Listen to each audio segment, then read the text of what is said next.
Hello out there and welcome to this week's edition of Friday Night Fever. I'm Jim Holder alongside Andy Lee. We thank you so much for joining us. Andy, before we get to the action, heavy hearts this week. We have to mention this earlier in the week. As you know, Houston football player William Anderson passed away. I want to mention again, just to reiterate, his visitation is Saturday. The funeral is Sunday. Our thoughts and prayers, of course, with his family and the Houston community. Always tough to see someone pass away so young. Yeah, news like that really shakes a community, and I know sometimes this kind of can ring hollow, but I really believe in the power of prayer, and I know that our family will feel all our prayers, and it will help get them through this impossibly difficult time. Yes, our thoughts and prayers again with the entire Houston community and the family as well. Scores, by the way, you see them rolling in. They're bound on our ticker. We're going to post those scores also at WTVA.com. So let's get into our highlights now. We begin with our busy lad game of the week. It was Amory at Nettleton. Two of my favorite places to tailgate, by the way. We get to tailgate both of them tonight, so it's always a good thing. So here we go with the highlights. Teams take the field. And early on in this one, Hunter Jones handing off to Casey Ivy. And watch him go, Andy. Casey Ivy. Those Ivies, they can run. They can run, but he's going to be stopped down at the 2-yard line. So it is first and goal, Panthers.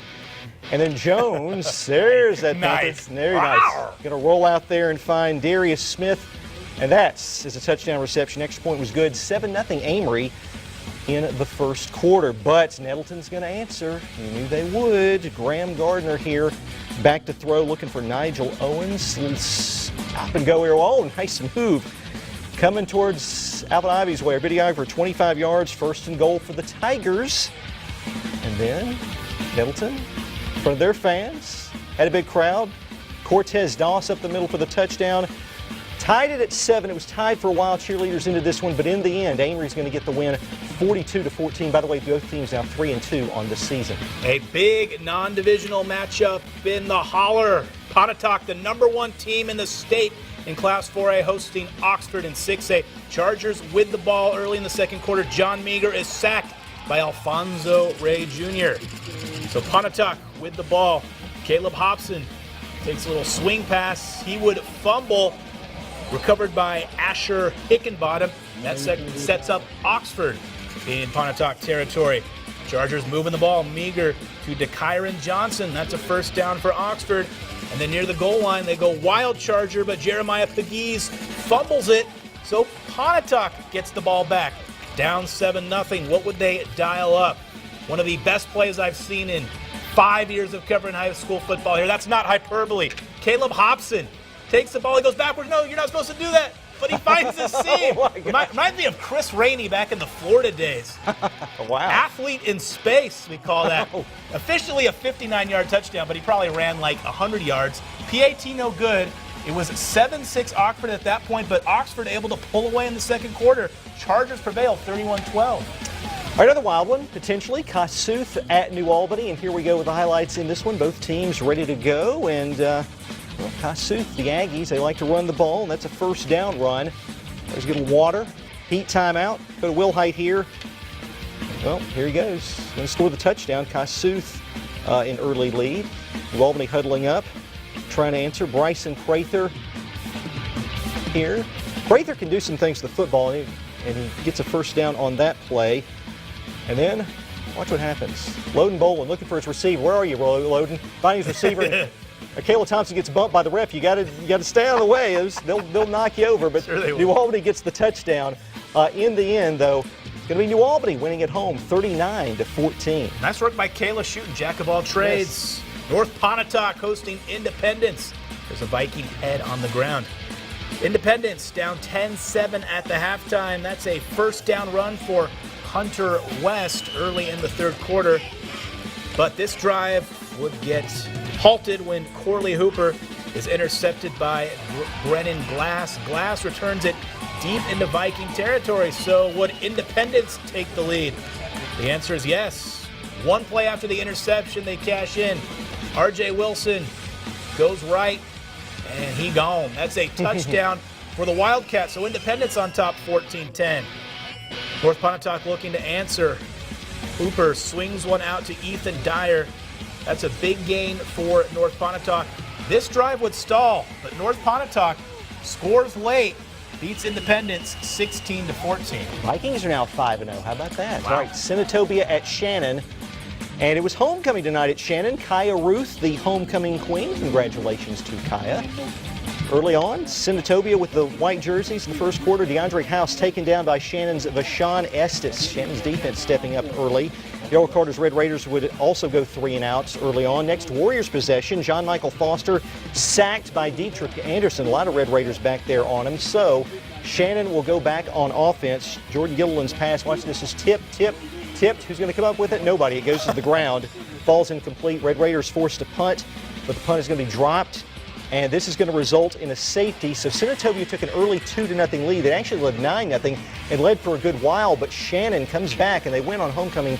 Red Raiders get it done, 47-23. I hit all the Pontotocs tonight. This is South Pontotoc Cougars coming out of the tunnel, hosting Bruce. Trojans go 3 and out on their first possession. Take a guess who takes this punt deep into Bruce territory. Just take a guess. Eddie Ivy? You know it. Fast Eddie Ivy. This is real time. I didn't speed this clip up. So that sets up Michael Bradley's Cougars with good field position. And they take advantage. Kendall Morphus with a first down run inside the 20-yard line. And take a guess who scores the touchdown. Eddie Ivy? You guessed right. Eddie Ivy from 14 yards out. That puts South Pontotoc on the board first. 7-0 lead. Bruce trying to respond.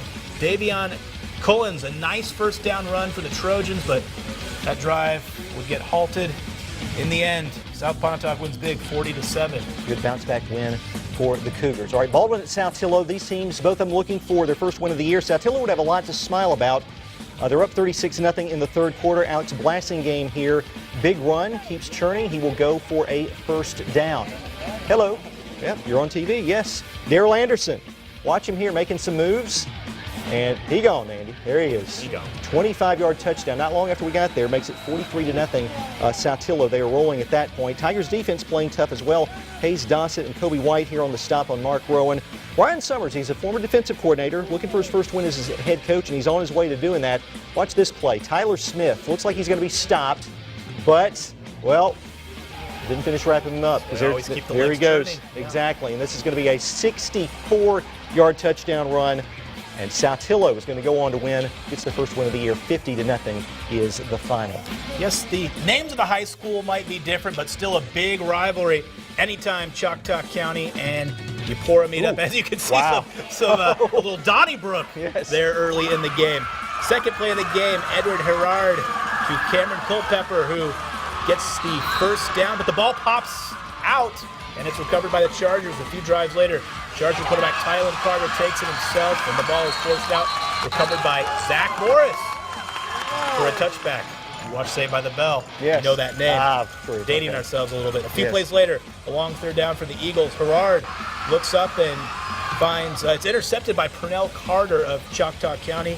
Latarion McBride then takes the carry a few plays later for a touchdown to give the Chargers a 6-0 lead with 3 minutes to go in the second half. The Eagles looking to get on the board before the break. It's Herrard to Culpepper, but time runs out in the first half. It's 6-0 Choctaw County, or Eupora, and Eupora comes back to win this one 13-6. A tight game as we expected. WTVA's Evan Hensley, he has been covering this game tonight. You saw him live earlier. He joins us now live with more. Evan. Well, Jim and Andy, I was very lucky in this one because in the first half, it looked like it was going to be a real grinder, but a fourth quarter comeback was needed by Eupora to get this win. They trailed 6-0 heading into the fourth quarter, and senior quarterback Edwin Herrard scored 2 touchdowns in the fourth quarter to win 13-6 at home. Both teams and fans showed so much passion. I mean, you saw that highlight of Herrard throwing the ball at the defender's face. It was so much passion thrown by fans, screaming at the players, screaming at the refs. It was a great electric environment tonight. And I also did get to speak with the head coach, Steve Edwards, after the game, and he told me the real key to this game was the halftime adjustments they made. They allowed Herrard to let it rip in the second half. A guy who used to play running back for this team was playing at quarterback. So he let it rip, especially in the fourth quarter, which really allowed them to get this win. Both defenses played very well, though, both forcing 2 turnovers apiece and keep key situations, especially in the first half. And there was also a lot of penalties called on both offense and the defenses, which really allowed the game to be 6-0 going into halftime. But for now, reporting live out in Eupora, Evan Hensley, WTVA 9 News. All right, Evan Hensley shutting it down as usual. As always. And Herard and Al Dumas used to make a dynamic duo for Eupora. Dumas has gone on to play baseball at East Central, but they still have Herard, and that's a big win for Eupora. And you get to talk about Al Dumas. It's always a good thing. Always a good thing. Hey, we got our Instagram contest. This is always a good thing as well. The Instagram contest for Band and Cheerleaders of the Week. This week's winner, a repeat winner from 2 weeks ago. Nettleton won 2 weeks ago. They win again. So we're going to hear from their band in just a second, but the Nettleton Cheerleaders will take us to break. Hi, this is Nettleton Cheer, and you're watching Friday Night Fever on WTVA. Let's go,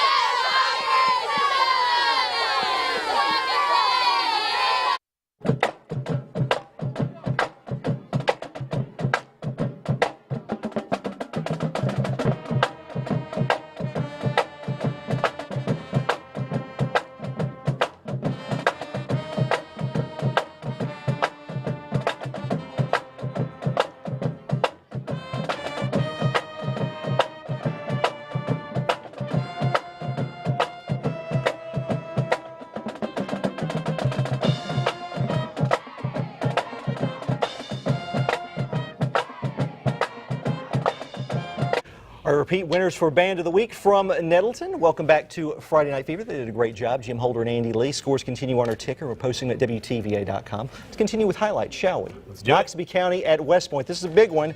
And West Point's off last week after the loss to Starkville, but Brandon Harris punching this one in. Early 7-0 lead for the Green Wave. And then, well, you expect good defense out of West Point. You're going to get it. That's a nice stop. But Noxubee keeping the ball, trying to answer. Jaqueline Smith here picks up a first down. Nice run. But they would be forced to punt. Noxubee County's defense stepping up. Trillo Brown. Now, that's a nice play, but it wouldn't be enough because watch Tredis Anderson a few moments later. He'll score this touchdown to make it 13-0. And all West Point tonight is the Green Wave bounce back big time. They win a final of 41-0. Big win for them. Good one. Corinth at Itawamba AHS. The Itawamba cheerleaders fired up for this matchup. Second quarter, Corinth's DT Sheffield rolls out. He'll keep it himself and go 50 yards in slow motion, it would appear, but it's a big 50-yard touchdown run for DT Sheffield. Yes. Gliding. Looking back, no one's going to get him. That's a touchdown for Corinth, and their cheerleaders excited too. A few plays later, Jackson Orr with a screen pass to Anthony Dilworth for a touchdown. In the end, Corinth wins a shootout, 45-42. Great game. How about another great game? Calhoun City at Water Valley, I should say. And the Wildcats, they were hot right out of the gate with their first possession, starting with a 17-yard run from Jay Bailey. Water Valley undefeated coming into this one. Calhoun City was 2-2. Same possession here. Wildcats out of the Wildcat formation. Why not? Short side of the field, taken in by Anthony Campbell. And 2 yards out. Calhoun City an early 7-0 lead. Next possession, Blue Devils look to answer. Blaine Clark finding Martavius Rocket on a bubble screen. He goes 70 yards to the house. Lives up to the name. Yes, but guess what? There was a holding call in Water Valley, so guess what? It's coming back. Can't have that. Same drive facing third and long. Clark going to be intercepted. You'll see it right here, intercepted, but in the end, the Blue Devils are still undefeated. They beat Calhoun City 14-13. And I'm going to be a highlight hog, Andy. Let's go to Ashland at Okolona. Yes, I'm going to do this one too. Chieftains were up 26-0 after one quarter. Second quarter in this one, Jacorius Stanfield keeping it going right by me. Luckily, I stayed out of the way because I don't want to get in front of him. TD run. And that makes it 32-0. And the Okolona band, well, they were into it. Yes, they were. Good band, too. Ashland would answer, though. Give him some credit.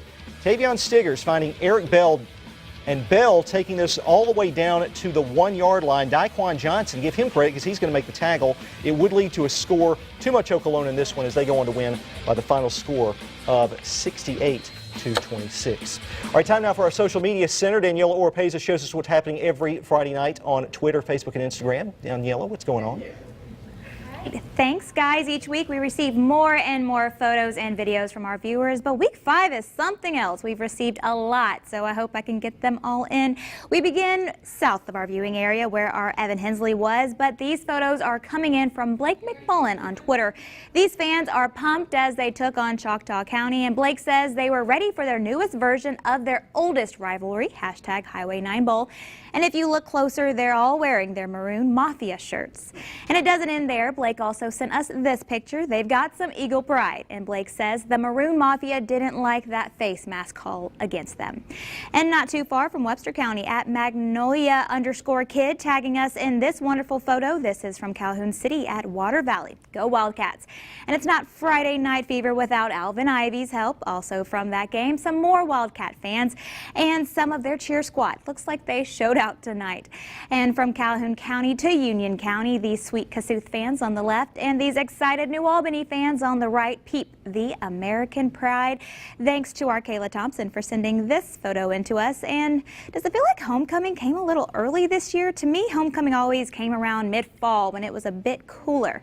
Anyways, Shannon had their homecoming tonight as they took on Senatobia and this year's homecoming queen, Kaya Ruth. How beautiful is she? And rocking with the Raiders tonight are these fans. With the lead they had, I'd be happy too. And from the game of the week, boom, this guy. That's Nettleton's mascot coming in from Alvin Ivy. That's this week's social media center. Keep those photos coming. As always, tag us using #WTVAFNF. All right, Daniela, thank you so much. Friday Night Fever, Jim Holder, Andy Lee, continuing with scores on our ticker. I'm going to continue to be a highlight hog because that's just how I am. Yeah, I know. 3 in a row for me. Mantachi at Hatley. And get there early, pay your ticket early because it's homecoming night at Hatley. And here we go, first series. Tiger quarterback Will Cantor rolling out, but he's been stopped by Mantachi linebacker Caleb Hatfield. TJ Siegel liking what he sees, but a few plays later, direct snap to Nick Washington, touchdown for Hatley. And the Tigers celebrate homecoming. They get the win, 50-18. All right, I'm going to take a few for myself. Yeah. This is Potts Camp at Smithville. Head coach Michael Campbell and the Seminoles up 18-0. Octavian Miller rolls out. Potts Camp defense, though, holds strong. Ryan Baldwin with the stop. Potts Camp coach like, yeah, I like that. But a few plays later, Octavian Miller gets the touchdown. All Knowles tonight. They win this one 40-6. And I'm going to be a highlight hog myself. Yeah. This is Carroll Academy at Oak Hill. 7-0 Carroll Academy when we pick this one up. That's a sack by Cooper Beck. And always love to highlight special teams. It can really change a game, flip a field. From his own end zone, what a punt by Grayson Easterly. That's like NFL quality there. And then Oak Hill's Colin Coggins with a nice run. Final score in this one, Carroll Academy, though, blanks Oak Hill 28-0. Right. One more. Yes, from Thursday night. Take it. All right, this is Myrtle versus Hickory Flat in New Albany. Both teams share this field. Lengthy lightning delay. First play of the second quarter. A.I. Nugent, the Nuge. Yes. Stranglehold on the Hickory Flat defense. That gives the Hawks a 21-0 lead. Hickory Flat would score on the ensuing kickoff, and A.I. Nugent, the Wango Tango, a big run into Hickory Flat territory, much to the delight of Myrtle head coach Justin Hollis. And guess who? The man, the myth, the legend, A.I. Nugent, with a 16-yard touchdown run. The Myrtle Hawks are now 4-1 after the 40-14 win. All right, Myrtle getting the win, 41-14. 41-14. 41-14. Last night I was calling him I.A. Nugent for I don't know why. A.I. Nugent. A.I. Nugent. I mean, why Allen Iverson. The answer. And our own Allen Ivy. Exactly. Earpiece keeps popping out. Exactly. Hey, by the way, Boonville was a winner tonight over Tishomingo County. Blue Devils are 5-0. You're going to have a feature on the Blue Devils on Sunday with Coach Mike Maddox. Yeah, it's been a tough season for them. Mike Maddox has battled pneumonia and coached from the press. He's supposed to coach from the press box tonight. Coach from the press box against Baldwin, and he's doing the best he can. But credit to guys like Kyle Bond, the offensive coordinator, who are taking the reins. Friday Night Fever on Fox coming up on WLOV.